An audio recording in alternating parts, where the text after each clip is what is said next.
Il se nomme Damas. C'est un nègre, déblayant un peu le terrain. Il ne sera question à son sujet ni du chemin, ni des lames, ni de l'âme de Damas. Damas est nègre et tient à sa qualité et à son état de nègre. Voilà qui fera dresser l'oreille à un certain nombre de civilisateurs qui trouvent juste qu'en échange de leur liberté, de leur terre, de leurs coutumes et de leur santé, les gens de couleur soient honorés du nom de noirs. Damas refuse le titre et reprend son bien. Ce bien vous sera révélé dans les poèmes qui vont suivre.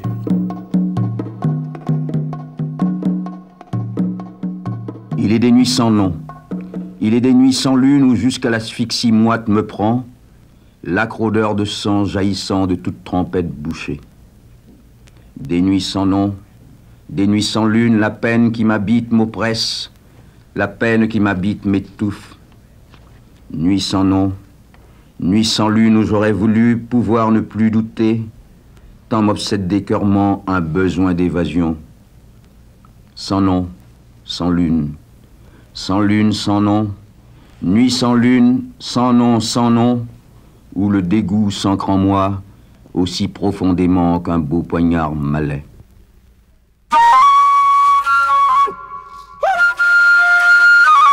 Lorsqu'on a 20 ans, en 1932, qu'on arrive à Paris et qu'on vient des Antilles, on vient précisément de la Martinique, qu'on est originaire de Guyane. La différence avec tout le monde noir à l'époque, la différence c'est qu'on s'appelle Gontran Damas. Et dans ce cas-là, l'énergie, comme vous dites, se distribue, se fabrique dans un principe de Big Bang, quoi. Il aimait bousculer les conventions et les conformismes. C'était pas son affaire. Ça l'horripilait au-delà de toute expression. C'était un homme qui s'enfermait sur lui-même, qui voulait être lui-même, qui se cherchait. Il n'a jamais trouvé la réponse à ses questionnements, mais il avait souci d'être authentique, de rester dans sa gangue noire, et s'il en sort, c'est pour émettre des éclats. Lui et moi, et lui est peut-être encore plus fort que moi, nous sommes toujours sentis en marge. Même au lycée, nous étions un peu bizarres. Nous n'étions pas l'écolier traditionnel. Nous avions des soucis, nous avions des idées qui n'étaient pas entièrement satisfaites par la société martiniquaise, et ça s'est encore accentué en France. Nous ne savions même pas de quoi il s'agissait, mais il y avait un malaise. Et finalement, quand nous sommes devenus un peu plus mûrs, j'ai compris de quoi il s'agissait. C'est simplement, nous sentions bien que cette société française, cette civilisation elle-même, n'était pas la nôtre. C'était ça l'idée. Je suis né, disais-tu, tout au bout du monde, là-bas, entre la montagne des tigres et le fort Sépérou qui regarde la mer dîner de soleil, de palétuviers et d'algues, à l'heure où la nuit tombe, sans crier gare au crépuscule.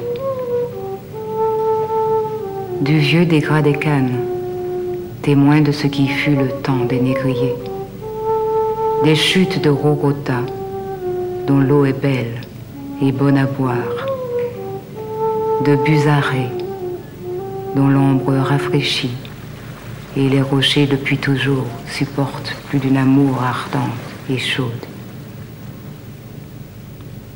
De l'anse des amandiers, que nargue l'enfant perdu dans sa détresse de phare, du dégras nouveau de la pointe qui mène à Kourou, où l'Indien eut un soupçon de revanche. De la crique encombrée de pirogues, de la place des palmistes, à ton cœur pourtant si proche, ne parvenait guère le souffle même de l'Orénoque. Le 28 mars 1912, en Guyane, naissance à Cayenne de Léon Gontran Damas. À la mort de sa mère, un an plus tard, il sera confié à sa tante, Gabrielle Damas, surnommée Mangabi. Elle lui prodiguera une éducation rigoureuse et bourgeoise avant de l'envoyer en Martinique pour suivre ses études.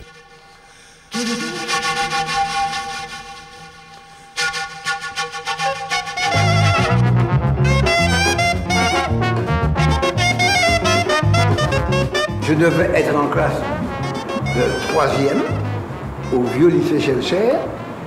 Un jour, la porte s'ouvre, entre le proviseur ou le surveillant général, à côté de lui, 2 jeunes gens de couleur.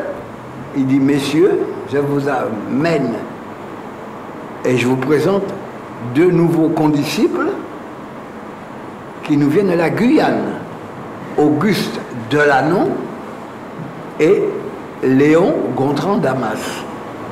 Nous avons fait ensemble du football, nous avons fondé une société sportive qui s'appelle Good Hope, la Bonne Espérance, et nous avons entrepris d'écrire un journal, on n'avait jamais vu ça, au lycée, un journal, un petit journal, où on se moquait un peu des professeurs, et, enfin bref, un petit journal presque d'étudiants, alors que nous étions encore dans l'enseignement secondaire, et on est devenu vraiment très copains. Damas retrouve une situation au quotidien qui ressemble fort à celle qu'il a connue en Guyane, qui les révolte fort, quoi. À savoir le monde des colonies à la fin du temps de l'esclavage.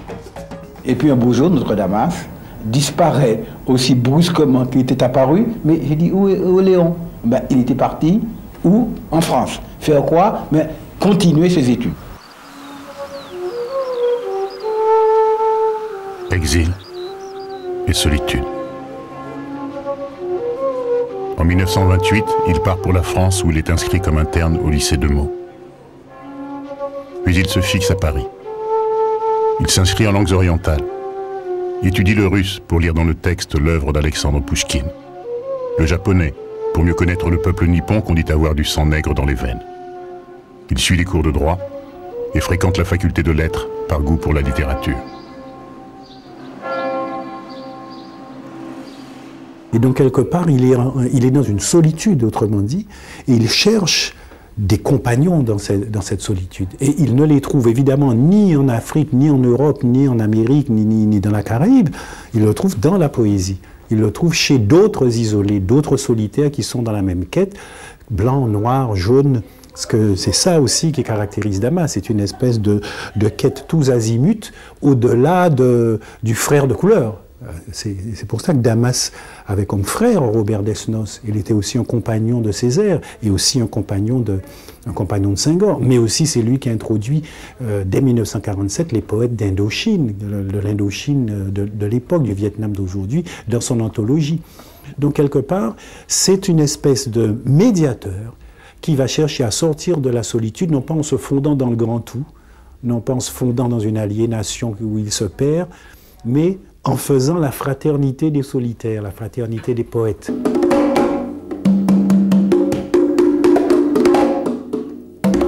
La ligne politique française est arrivée, comme la ligne politique anglaise, à faire en sorte que le grand roman, le grand écrit, reste une sorte de célébration de l'aventure coloniale.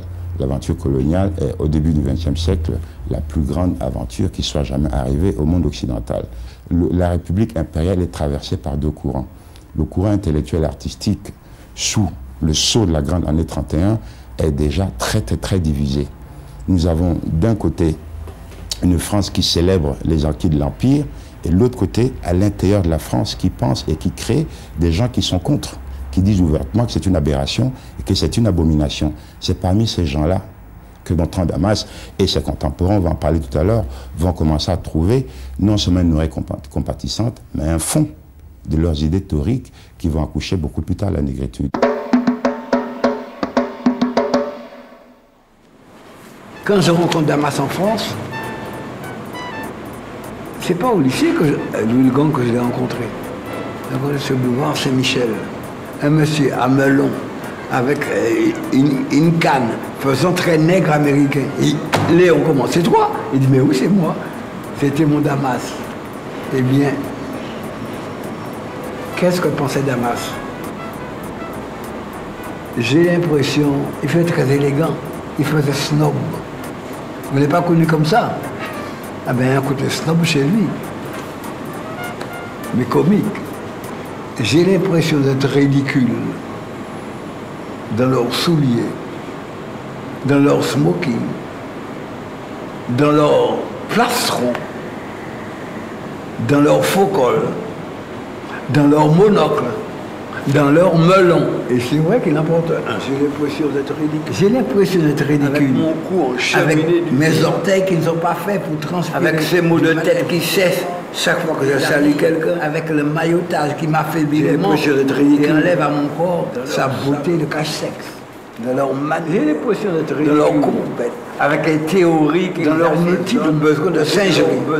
De leur passion, de leurs instincts ouverts la nuit en forme de paillasson. J'ai l'impression d'être ridicule. Parmi eux, complices. Parmi eux, souteneurs. Parmi eux, égorgeurs. Les mains effroyablement rouges du sang de leur civilisation.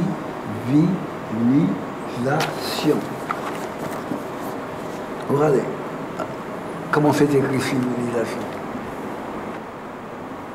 Damas, en fin de lycée, à Fort-de-France, originaire de Guyane, s'intéresse déjà à la seule expérience moderne, artistique et intellectuelle qui eut jamais lieu dans le monde colonial post-esclavagiste, qu'est la révolution, la renaissance de Harlem. Donc on peut dire qu'il est à la fois conscient de la situation politique de l'homme noir post-esclavage, mais il est aussi conscient des révolutions dans les formes, des révolutions esthétiques, de nouvelles manières de faire, accouchées par l'homme noir né ou grandi après l'esclavage, entre le temps de la fin de l'esclavage et la Première Guerre mondiale. C'était pour nous un exemple à la connaissance. Non-Song News County a dit, voilà des nègres qui restent des nègres. Ils sont américains. Et ils disent leur fierté d'être nègres. Ça a été le grand exemple. Et alors, nous, qui sommes de culture française, qui relevons de cette culture de civilisation française, nous aussi, nous avons quelque chose à faire. À l'exemple des nègres américains. C'est un grand modèle pour nous. La négritude, à mon avis, elle est née chez les nègres américains, avec des variantes. Mais c'était pour nous le grand modèle. La personne qui accouche de cette idée en tant que concept, en tant que système qui opère à la fois sur le plan formel, sur le plan esthétique et sur le plan politique, il s'appelle Gontran Damas. Pourquoi? Parce que c'est clair que Césaire le dit, Senghor l'a écrit, que sans Gontran Damas, il aurait été impossible de connaître les résultats de l'invention formelle des Noirs américains lors de la Renaissance de Harlem. Il aurait été impossible de se poser la question et d'essayer de trouver dans leur travail une forme d'écriture dans la langue de l'oppresseur qui puisse les raconter esthétiquement, les rapprocher esthétiquement de leur peuple. Comment inventer soi-même, en vérité, en vrai, de façon neuve, dans la langue de l'oppresseur, dans la langue du colonisateur. Pour Césaire et pour Senghor, c'est un instrument. Pour Damas, la question est un peu plus compliquée. On savait que le monde dans lequel nous étions était un monde faux, que ce n'était pas le nôtre, et que tout à il fallait que nous construisions notre monde. Alors, il y avait une sorte de dénonciation d'une civilisation et l'aspiration à autre chose, un autre monde. Le nègre, oui, mais le nègre nouveau. Ce n'était pas le nègre de l'esclavage.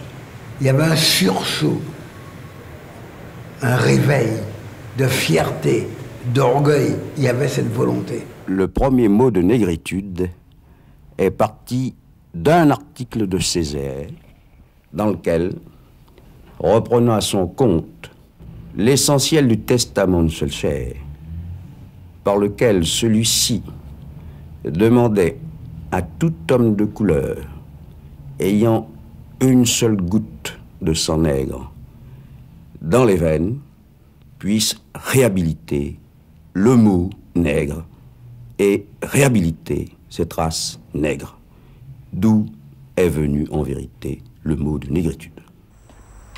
Damas considérait à juste titre que le péché originel du colonialisme, c'est la traite.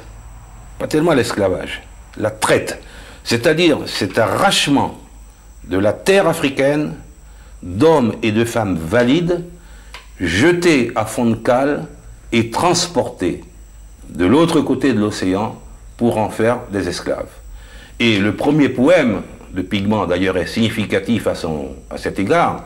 Le premier poème de Pigment, c'est « Ils sont venus ce soir où le tam-tam roulait de rythme en rythme la frénésie des mains.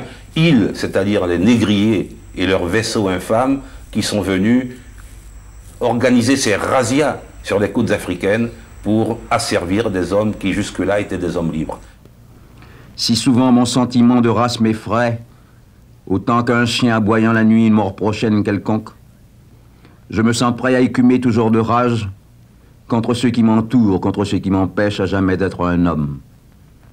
Et rien ne saurait autant calmer ma haine qu'une belle mare de sang faite de ces coutelas tranchants qui mettent à nu les mornes à Rome. L'Afrique a un passé, a une histoire qu'on a étouffée, parce que c'est le mouvement normal de tout opposant. Et il faut, quand on veut s'imposer, on s'oppose. C'est une gymnastique qui vient à l'esprit de quiconque veut envahir un terrain. Ça a été la démarche des colons. Ils se sont opposés, ils ont écrasé nos cultures, ils nous ont vidés de notre substance spécifique pour nous remplir de la densité des Blancs. Et nous sommes devenus des mensonges de race, des Blancs contreplaqués. C'était ça qu'on reprochait le plus à la colonisation. C'était ça. Et des hommes comme Césaire, comme Damas nous ont aidés à nous guérir de cet état.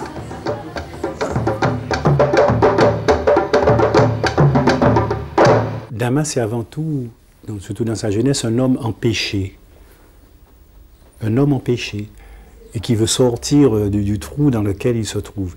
Il est empêché parce que rien ne ressemble en fait à son idéal ou à ce qu'il souhaite.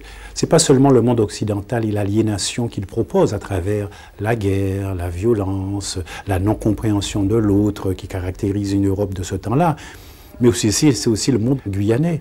C'est aussi le monde antillais qu'il a connu aussi, c'est-à-dire un monde où il exècre cette dimension un peu de bourgeoisie, de petite bourgeoisie installée, fière de sa propre aliénation, à la fois méprisante du peuple, du populaire, du créole, de la musique traditionnelle, et à la fois fasciné par un monde étranger qui serait le monde un monde aliénant d'Europe, dont il serait pas le copie, ce que Damas appelle une décalcomanie.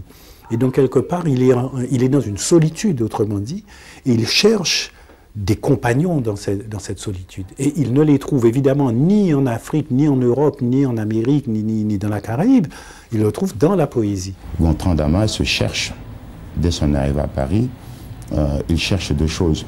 Il cherche une plateforme, un vaisseau, sur lequel il peut se retrouver sur des positions esthétiques et politiques avec d'autres gens qui ont la même histoire politique que lui.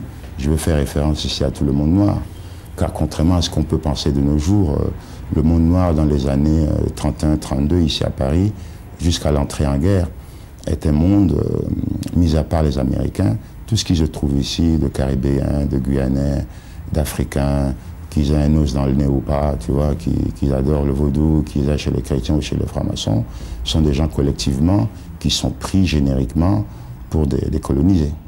Nous sentions bien que cette société française, cette civilisation elle-même n'était pas la nôtre. C'était ça l'idée. Donc jusqu'en 1946, ils sont mélangés là-dedans. Gontran Damas va donc chercher deux choses, chercher à créer ou à participer à des revues qui sont profondément intéressés par la situation politique, économique, artistique de l'homme noir. Et deuxièmement, chercher une plateforme dans laquelle il va essayer, il va y arriver à désenclaver, à décoloniser le monde noir. Le monde noir étudié en Paris se fréquente que par affinité linguistique et régionale. Donc un des grands soucis de Gontran Damas, ça avait l'air de créer ou de collaborer à des revues, ce sont généralement des revues d'étudiants, qui vont arriver petit à petit à trouver une source commune d'expression des problèmes qui touchent le monde noir. Aux environs des années 30, nous nous sommes rencontrés, Césaire, Senghor et d'autres étudiants africains et antillais pour reprendre ou développer le manifeste de légitime défense. Avant même de nous projeter sur le terrain littéraire, nous avons voulu d'abord nous regrouper au sein d'une seule association d'étudiants de couleur à Paris. Et c'est ainsi que nous avons créé l'étudiant noir. Damas, Césaire, Senghor, tout cela arrive après, en pleine explosion, en plein âge d'or de la révolution cubiste. Soyons sérieux. Je l'avais dire que Picasso, Braque, etc. sont des gens dont on connaît la fréquentation des arts nègres du musée de l'homme dont on va parler tout à l'heure et qui, à la rencontre de la statuaire béninoise, ivoirienne, congolaise, gabonaise, etc., vont reformuler le regard occidental sur les questions de volume, de géométrie, d'équilibre, de masse. Nous avons donc là un territoire intellectuel qui est très très avancé, qui est suffisamment décolonisé pour permettre à Gontran Damas et à ses amis, j'allais dire, de mettre en musique ce qui va s'appeler la négritude. Parce que Damas a déjà une prise de conscience relativement importante de la notion ou de la conjugaison art nègre et les sciences sociales. C'est ainsi qu'en 1932, grâce à une bourse de la colonie de la Martinique, il pourra s'inscrire en ethnologie. Et cet étudiant, donc Damas, a déjà lu les ouvrages de Frobenius, les ouvrages en particulier de Malinowski, ou encore tout particulièrement ceux de l'historien américain Zinewski. Ces ouvrages amènent Damas à prendre conscience de l'entité, de l'identité nègre. Et déjà, il parle du nègre révolté, du nègre rebelle. Et pourquoi? Parce que Damas veut réfuter les théories de Gobineau, les théories de Levi-Bruhl ou encore de Sprengel, qui, eux, s'attachent à dire que les Noirs n'ont pas de civilisation, n'ont pas d'histoire. Donc l'étudiant en ethnologie est à la recherche, est à la quête de son identité. En 1931, on est 17 ans, 16 ans avant la création de Présence africaine, et à la Cité internationale boulevard Jourdan, maison Lucien Paille, c'est ce qu'on appelle la maison de l'Afrique. Il se trouve qu'il y a là, Aimé Césaire arrivé en 1931, Gontran Damas probablement arrivé 2 ans avant, il y a là Cheikh Anta Diop, il y a Senghor, il y a Alioune Diop qui est le dernier arrivé. Nous avons là des gens en place entre 31, 32, 33, des gens qui sont au courant, 1, de l'exposition universelle, 2, de la mission Marchand. Car en 1931, la France met en place la première mission ethnographique qui s'appelle Dakar-Djibouti, et elle la confie à un monsieur qui s'appelle Griol. Du point de vue purement intellectuel, toute la génération de la négritude a été influencée par les ethnologues européens. Césaire cite souvent Jan Hayes Hahn, qui est un grand ethnologue allemand. Senghor, lui, s'intéressait à Marcel Mauss, à tous ces anthropologues. Donc, la redécouverte des valeurs africaines chez les intellectuels de la négritude est quand même passée par une lecture des anthropologues et des ethnologues occidentaux. La différence avec Damas, c'est que ça n'a pas été un processus uniquement intellectuel, comme chez Senghor et Césaire. Lui, il a fait vraiment une enquête sur le terrain. Il est allé sur le terrain et il a pu voir vraiment ce qu'il lisait dans des livres, en fait, d'ethnologues occidentaux. Alors que ni Césaire ni Senghor, de par leurs préoccupations politiques et tout ça, n'ont eu le loisir de coller à ce terrain ethnographique comme l'a fait Damas. Alors, Damas est étudiant à l'Institut d'ethnologie. Il a pour professeur le célèbre professeur Marcel Mauss, qui lui commandite une étude sur les peuples des rivières du Maroni, qu'on appelait à l'époque les peuples nègres marrons, donc aujourd'hui qu'on appelle les Aloukou. L'étude de Damas est à la fois une étude ethnologique, journalistique, et en fait elle est financée en partie par Lucien Vogel, qui essaye d'avoir un maximum de documents sur l'enquête que Damas va lui fournir, et une partie par la maison du Trocadéro. Il fera escale en Martinique pour avoir une bourse de la Martinique, mais il n'aura pas satisfaction.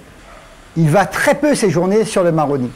Et il passera la plupart de son temps à Cayenne, où là, il va rencontrer un groupe d'intellectuels guyanais qui s'était organisé en un mouvement politique qu'on appelait la Jeune Garde. C'est-à-dire qu'il va fréquenter Zénobie, Zabulan, Romain, Gabriel Blanche. Et avec eux, il va découvrir en fait les avatars du système colonial en Guyane. Absence d'infrastructures routières, faiblesse de l'exportation, laxisme de l'administration. Il va mettre en dérision également le rôle du gouverneur qui est à la fois gouverneur de la colonie, gouverneur du territoire de l'Inini, bref. Et c'est l'ensemble de ce reportage qu'il va donc réaliser à travers un ouvrage, Retour de Guyane. Une attaque en règle contre le gouvernement français de l'époque. Lors de sa parution, Retour de Guyane fut brûlé en place publique. On pourrait résumer ce livre, il dit à l'administration française, ou vous développez la Guyane, ou vous l'évacuez.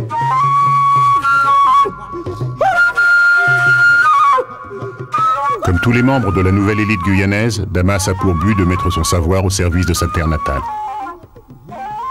Fidèle aux idées développées dans Retour de Guyane, en 1946, il s'engage en politique et se jette dans l'arène électorale aux côtés de René Jadefar. Il fait campagne contre Gaston Monnerville. René Jadefar gagne les élections, mais disparaît brusquement dans un accident d'avion. Le 4 janvier 1948, Damas est élu député à la place de René Jadefar.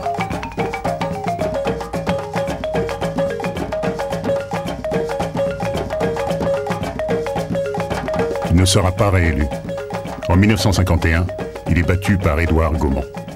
Vous avez une somme de richesses.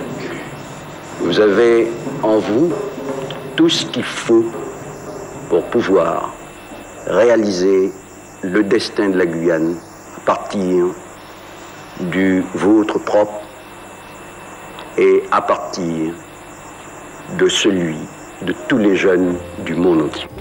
La départementalisation, nous disait-on, c'était l'égalité des droits et donc l'égalité des chances. Nous avons donc eu un premier réflexe absolument favorable à cette départementalisation. Et le premier à avoir attiré l'attention sur cette départementalisation en faisant une critique acerbe, ça a été précisément Damas. Mais lorsque Damas a été élu député, la départementalisation était déjà votée, mais Damas avait été frappé par le fait que la loi de départementalisation de 1946 était dite loi d'assimilation. Or ce mot, assimilation, l'horripilait. Parce que, disait Damas, dans l'assimilation, il faut bien comprendre qu'il y a un agent assimilateur, actif, et un agent assimilé, passif. Et lui ne voulait pas de cette passivité guyanaise. Il disait que nous avions, nous, des valeurs à apporter dans le concert international des nations et que par conséquent, s'il y avait assimilation, il fallait que nous puissions assimiler des valeurs, des cultures autres, mais en aucun cas, nous ne devions nous mettre en position d'être assimilés. Ils ont si bien su faire les choses, qu'un jour nous avons tout foutu de nous-mêmes. Tout foutu de nous-mêmes en l'air. Qu'ils aient si bien su faire les choses, qu'un jour nous ayons tout foutu de nous-mêmes, tout foutu de nous-mêmes en l'air. Il ne faudrait pourtant pas grand-chose, grand-chose, pour qu'en un jour enfin tout aille, dans le sens de notre race à nous, Il ne faudrait pourtant pas grand-chose,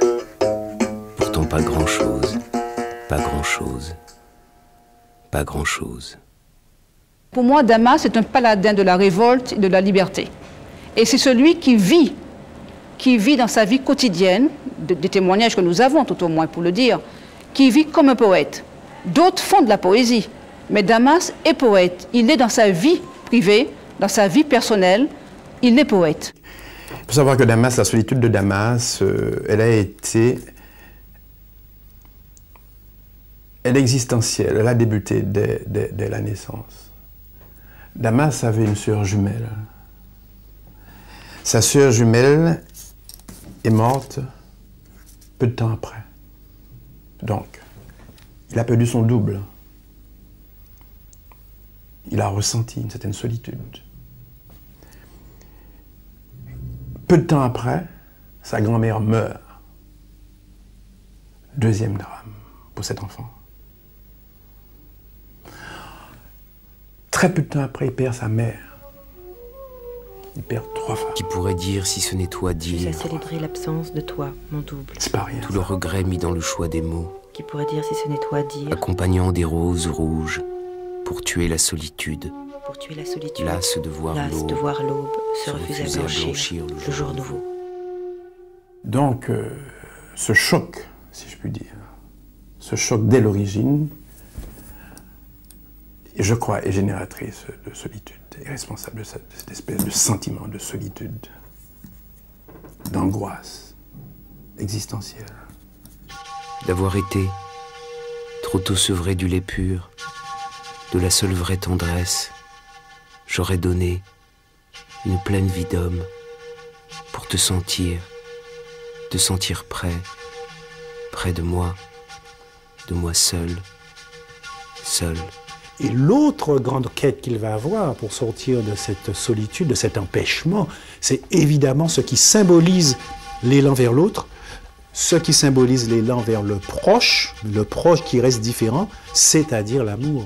C'est-à-dire l'amour de cet autre proche, différent, dans lequel on ne peut pas se fondre entièrement comme homme, et qui est la femme.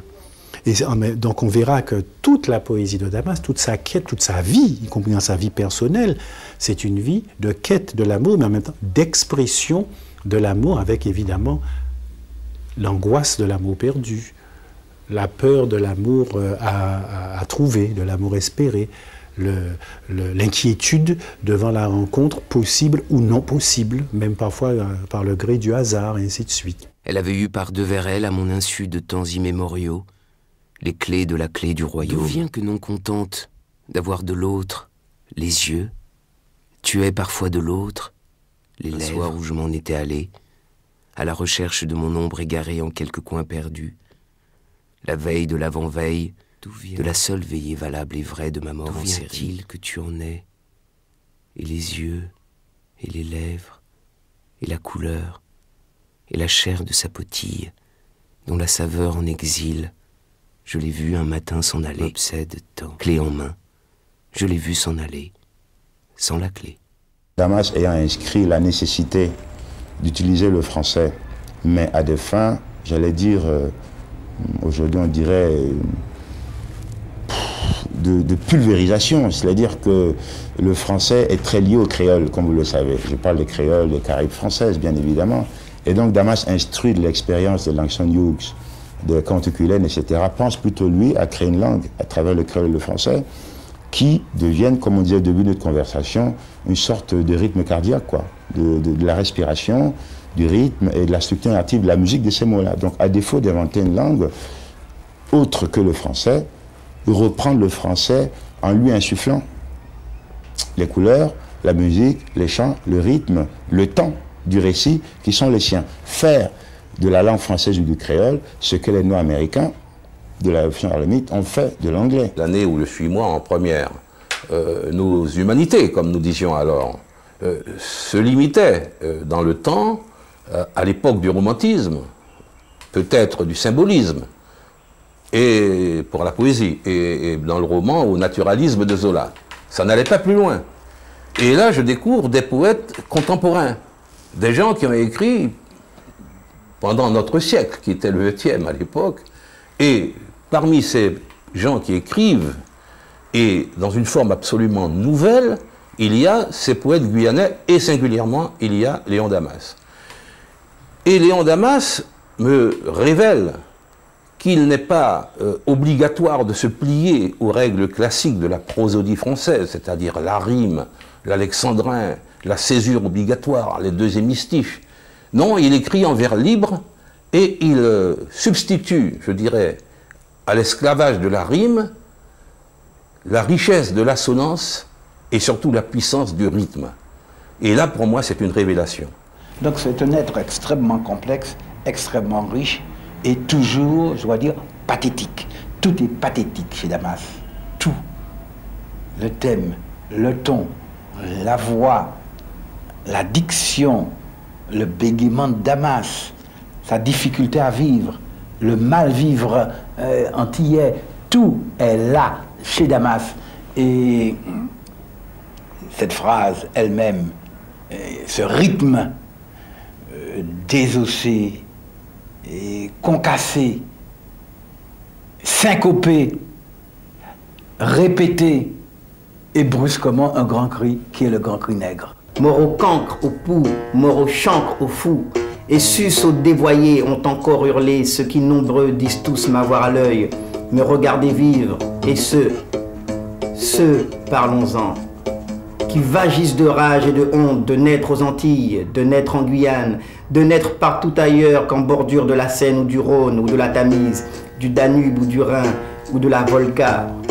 Ceux qui naissent, ceux qui grandissent dans l'erreur, ceux qui posent sur l'erreur, ceux qui meurent comme ils sont nés, fils de singe, fils de chien. Il se dit profondément attaché à sa terre guyanaise, il l'évoque dans ses poèmes, il parle des 3 fleuves qui coulent dans ses veines, le fleuve occidental, le fleuve blanc, le fleuve amérindien, le fleuve noir, c'est-à-dire que Damas assume pleinement sa qualité de métis, d'homme métissé, et il rend compte de cette façon de la réalité culturelle guyanaise, qui est une réalité marquée par un métissage à la fois biologique et culturel. Et donc, moi, personnellement, je ne vois pas les raisons d'opposer Damas, le père de la négritude, à Damas, le chantre de la guyanité. Au contraire, je dirais que le premier écrivain guyanais à établir ce lien, ce cordon ombilical qui, pour les auteurs de la créolité, est fondamental, entre la tradition orale, l'oraliture, comme ils disent, et la tradition écrite, et l'écriture, c'est Damas.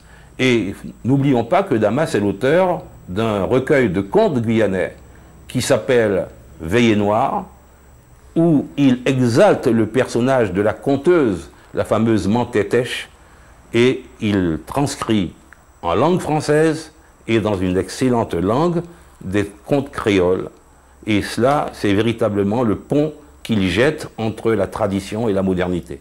Ces poèmes étaient courts, comme vous le savez, ramassés, pleins d'humour, Et on sentait qu'il en voulait à la race blanche, qu'il voulait piquer avant tout la race.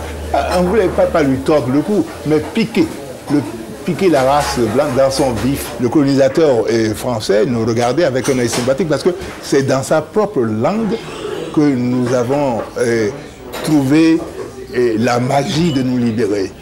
Dans sa propre langue. On ne s'est pas servi d'autres langues pour obtenir notre indépendance. Donc nous restions, si vous voulez, un peu dans le giron de la France. Et ça plaisait beaucoup aux Français. De toute façon, à cette époque-là déjà, nos poètes, Césaire, Damas, avaient fait des enfants à la langue française. Des enfants qui sentaient le fauve et le piment de Cayenne. Je dirais que la poésie de Césaire est un cri travaillé, alors que la poésie de Damas est un cri brut.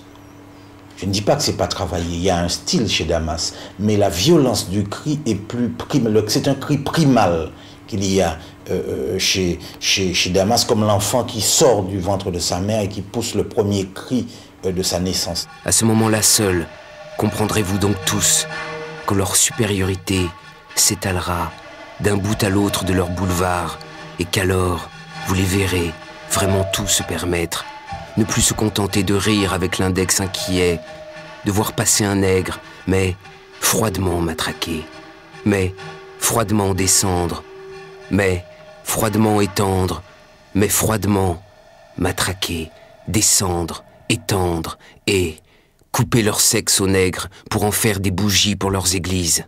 Ça n'est pas un mouvement littéraire dans lequel de jeunes Antillais sont venus se plonger comme ils auraient pu être parnassiens, symbolistes ou romantiques.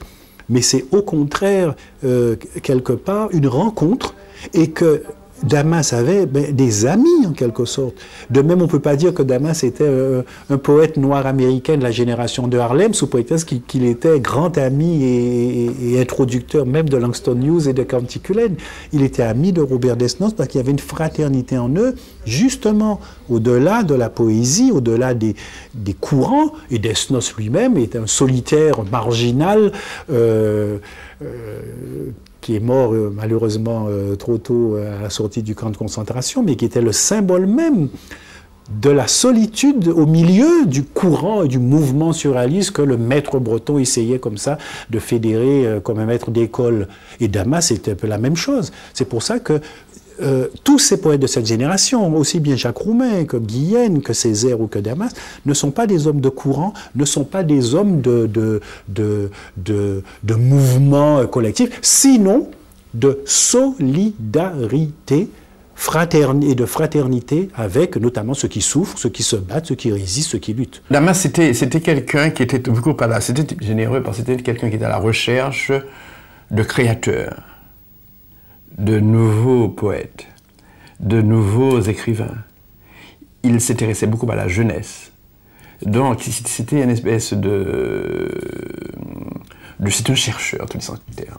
Damas, on pourrait dire que c'est lui qui a été le premier qui a fait, oui, le livre dans lequel se sont retrouvés ces Vietnamiens indo-chinois, ces Africains, ces Antillais, dans cette anthologie de poètes d'expression française. Et il a continué, puisqu'à Présence africaine, au moment où justement je le rencontrais, il était là parce qu'il travaillait sur ce qu'on a appelé la nouvelle somme de poésie du monde noir, où il allait en voyage, cette fois-ci, en allant aussi dans les pays anglophones, lusophones, dans l'Angola, au Nigeria, etc., chercher des poèmes, chercher des poètes à présenter. C'est extraordinaire. Nous nous retrouvions tous les samedis chez Desnos, et c'était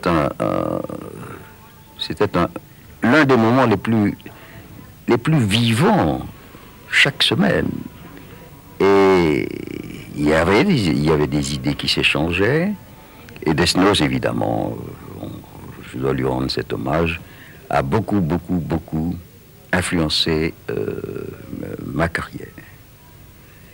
Et effectivement, il n'y a pas que Desnos. Vous avez vu également, j'étais en contact très étroit avec Aragon, avec Breton par la suite, et d'autres poètes.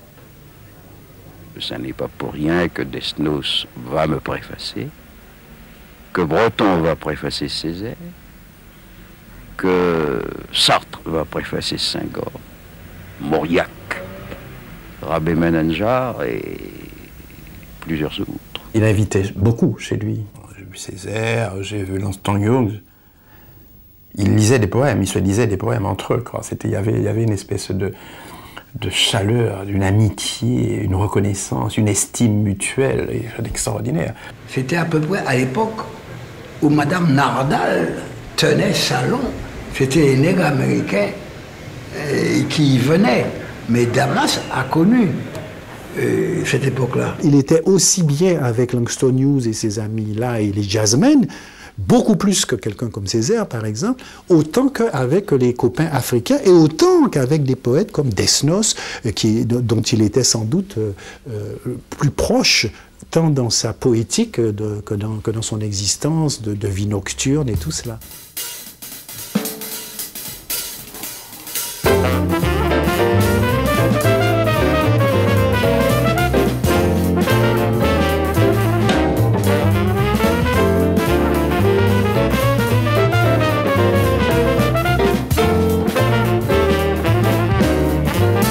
Chaque fois que je sortais en fête, on se rencontrait et tout, et c'était formidable parce que il me disait toujours, pourquoi tu es si nul, pourquoi tu es si inculte, apprends à lire, lis. Et moi j'étais à milieu de pensée, je pensais qu'à faire la fête en fait, je pensais pas à tout ça. Mais on a eu des conversations pas mal, mais le plus gros reproche qu'il m'a toujours fait, c'est de ne pas être cultivé. Ça le désolait. Non, Damas et les femmes. Je pense que Damas c'était l'intellect, dans nos relations, moi j'étais le physique et Damas c'était le séducteur. Il était toujours sur le point de mordre et d'embrasser. Tu vois, alors on ne sait pas où les griffes et les coups de dents commençaient, où le baiser commençait. Tu vois, c'était un peu ça, Damas. J'ai rouvert la canne à sucre. Et donc Maurice Vian venait à la canne à sucre presque tous les soirs. De là, j'ai connu des tas de gens, dont Léon Damas. Et j'étais ami avec eux parce qu'ils venaient le soir, parce qu'on parlait de poésie, de choses comme ça. Et Léon était là, je ne savais même pas qui il était, et on rigolait bien. C'était un gars, alors comme homme dans la vie, très très dynamique, blagueur, souriant. Et puis, donc, il avait cette profondeur à un certain moment. Quand on m'a dit qu'il était professeur à Howard, machin et tout, mais c'est pas possible. Comment, je lui ai dit, mais regardez, on ne croit pas l'anglais, vous? Il me dit, mais si. J'ai dit, mais non, pas parler l'anglais. Il me dit, mais si je parle anglais. Je lui ai dit, mais c'est pas possible. Il connaissait tous les bistrots du quartier latin, Damas. Et quand on se dirigeait vers un bistrot, il nous arrêtait. Ah non, on va contourner. Parce que là, j'ai une ardoise que je n'ai pas réglée encore. Il ne roulait pas sur l'or, mais il était généreux. Il ne voulait jamais, par exemple, qu'on lui paye sa tournée. Quand on parlait de tournée, il devenait pas rouge, mais enfin, ça l'énervait. Ah oui, il dit, ce sont des manières de blanc. La tournée, c'est non, je te paye à boire, si tu veux, je recommence, mais ne parle pas de c'est mon tour, ça, il n'aimait pas la tournée. Il est évident que moi je peux dire qu'il avait au moins deux facettes. La facette de l'intellectuel et la facette du type qui de temps en temps avait envie de décompresser et faisait la fête et se permettait de côtoyer un peu n'importe qui. Comme moi par exemple, parce qu'avec moi on avait des discussions, il n'y avait pas de rapport de force. On parlait de n'importe quoi, on parlait de filles, on parlait d'alcool, on parlait de tout. De temps en temps, il y avait... Mais c'était toujours de qualité quand même. Hein. Et donc Damas, il faisait attention à nous, il ne voulait pas non plus qu'on fasse n'importe quoi. C'était un peu... Damas, il voulait être fier de nous. Il voulait être fier de nous. C'était à mon avis, c'était sa grande... Il luttait pour ça. Cette conférence générale qui est parvenue à nous redonner confiance en nous-mêmes, permettre aux États africains et aux États du tiers-monde d'une manière générale d'accéder à cette civilisation de l'universel à laquelle... Voilà, sur l'UNESCO en 60, c'était aussi la naissance de l'Afrique. Donc Damas y allait, il était de tous les débats. Ah oui, il était de tous les débats. C'était un homme vraiment intéressant. Et il y avait les cadres africains, les intellectuels africains étaient tous embauchés à l'UNESCO. Et donc c'était devenu un foyer culturel négro-africain. C'était notre lieu de rendez-vous. On refaisait le monde ou alors on faisait des projets. On élaborait des projets pour l'Afrique. C'était vraiment notre foyer culturel. Damas est parti aux États-Unis parce qu'à un moment de sa vie, c'est le seul pays qui lui a offert une situation qui lui permette de subvenir à ses propres besoins. Damas, après son échec aux élections législatives, s'est retrouvé dans la position d'un homme qui doit repartir à zéro. Il avait pris quelques années de plus. Certains contacts qu'il avait auparavant avaient été rompus. Donc on peut dire que Damas a un peu fait la pige pendant quelques années. Certes pour des organismes aussi honorables que l'UNESCO ou le Musée de l'Homme, mais ça n'était pas un emploi permanent. Ce n'était pas un emploi avec un salaire mensuel.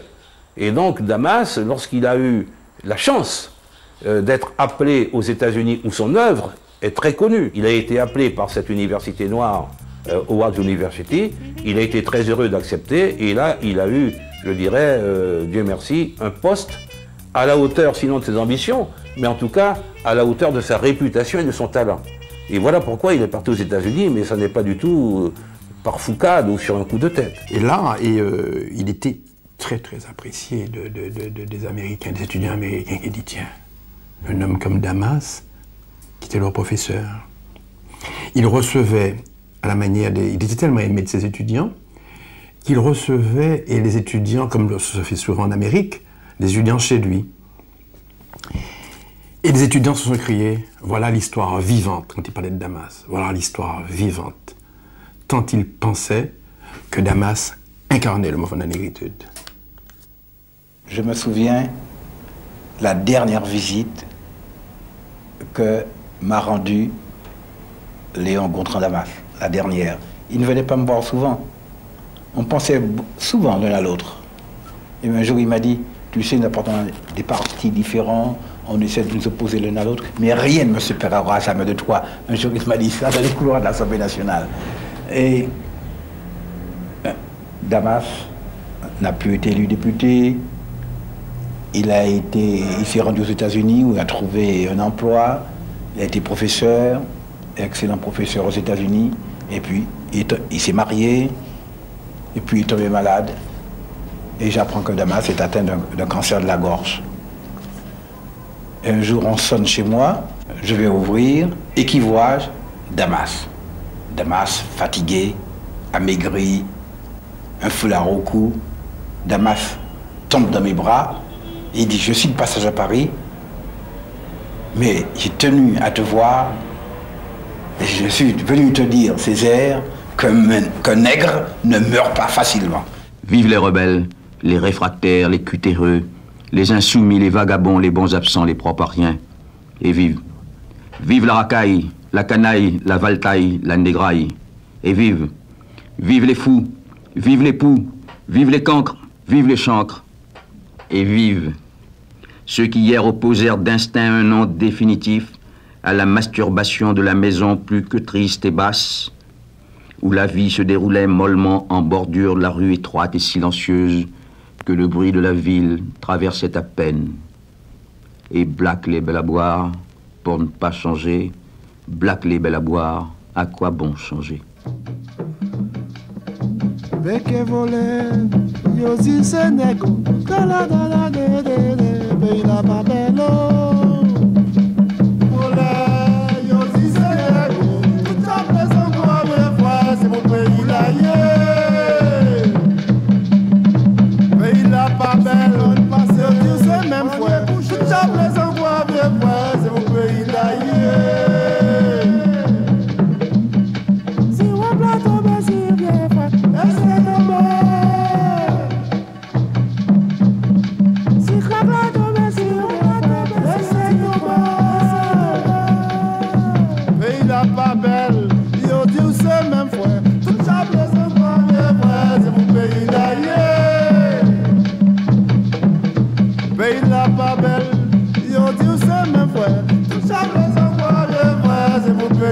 Yeah.